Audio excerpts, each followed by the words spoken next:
Hello there, Internet people. Another quick video showcasing an idea, an activity for language teaching. One of the, I suppose, the principles, one of the foundations of my professional development at the minute is understanding what I call narrow texts, narrow reading text. And again, this is something that I've learned from Dr. Conti and Steve Smith. It's something that one of my heads of department has been using really successfully. And it's worked for me because the prep time is very, very low. And if I have a few minutes of almost like direction planning, it means that actually I can get a lot of mileage out of an activity with minimal but well planned formatting, worksheet building, and that sort of thing. So there is some prep. Certainly, you need to. Typically, I would recommend using a sentence builder to build the text, and the idea being, and you've got two options here. Either you could copy the text and change a few details. I would recommend that earlier on, but then what you could also do, and it takes a bit more time, but you use the sentence builder to create more texts. Now you can see here with task 7. I'll go through task 8 as well. It's a very, very simple activity. You've got 3 texts which are practically the same, but they're not. They're very, very similar, not the same. And so the challenge for these students is to obviously read through the text and spot the differences. Now, because they're so similar, ironically, well, it's not really ironic, it's surprising. I hadn't expected it. Surprisingly, they read a lot more and they have to pay a lot more attention because the nuggets aren't common. You know, they really got to find the differences. So, for example, chanter avec mes amis, chanter dans ma chambre. Now, that's 3 words, okay?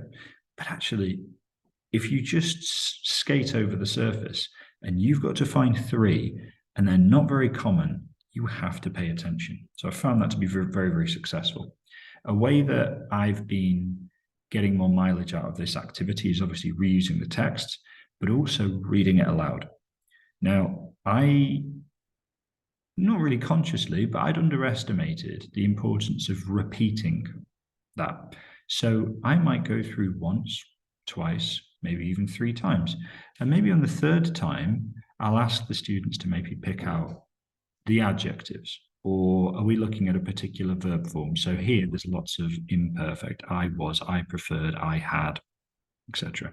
I liked. So I might say, okay, highlight that. And yet I'm still training the ears. We're getting lots of listening practice. In terms of how successful it was in the classroom, really worked. I've got a fairly buoyant, shall we say, year 9 French class, and this really, really worked. Now, you can take the text into another activity, really simple activity. Again, another narrow reading, because the text, I forget, it's either the same or it's ever so slightly different. But I haven't had to slave away at the keyboard, creating lots and lots of unique text from the sentence builder and beyond, which, let's be brutally honest, 95% of the students don't even recognize that effort, let alone care.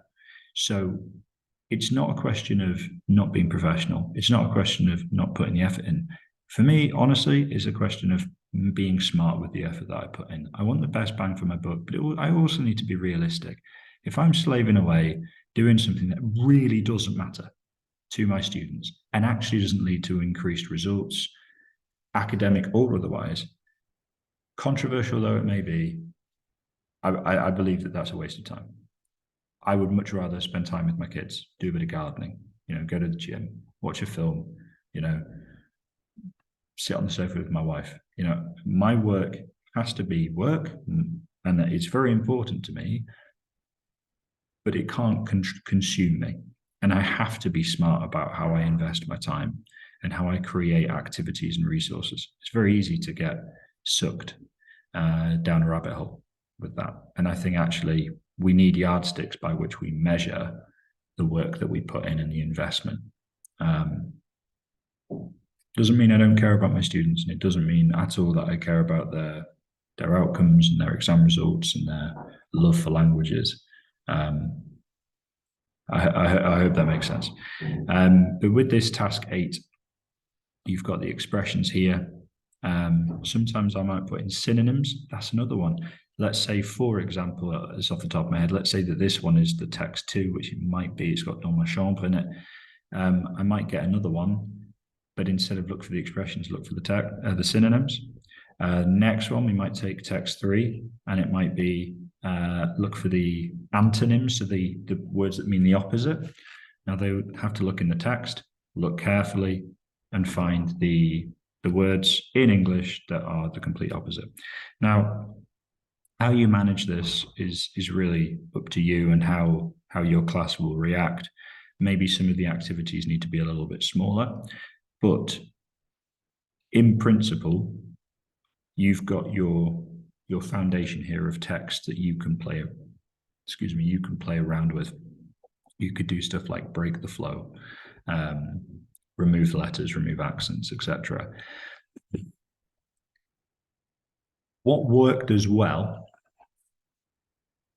was printing it out. And you're wondering, why has he got a radioactive orange worksheet?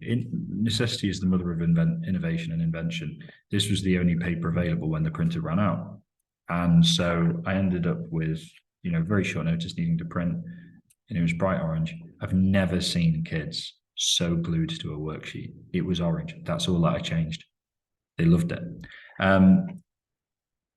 Most of the time, my gut feeling would be these sorts of narrow reading activities can work really well in a class, provided there's a listening component. I would probably tend to agree with Steve Smith here that if you're just going to have like reading and reading comprehension and these narrow reading texts, and there isn't really a listening component, they work really well as a homework worksheet. You might have 6 or 7 with very similar texts, very minimal prep, and it ticks the box, it does the job, and the kids enjoy it, and it's actually quite easy to mark and to give some feedback on. Now, that said, if you wanted to have 2 worksheets, one that had a variety of very similar texts and the other that had some completely different narrow reading text from the same topic, that'd be fine. You might have a lot to get through in a short period of time. That might work. Depending on, again, on class uptake, are they going to do the homework? I'm in a school where kids have to do homework. I appreciate that isn't far from the case across the board.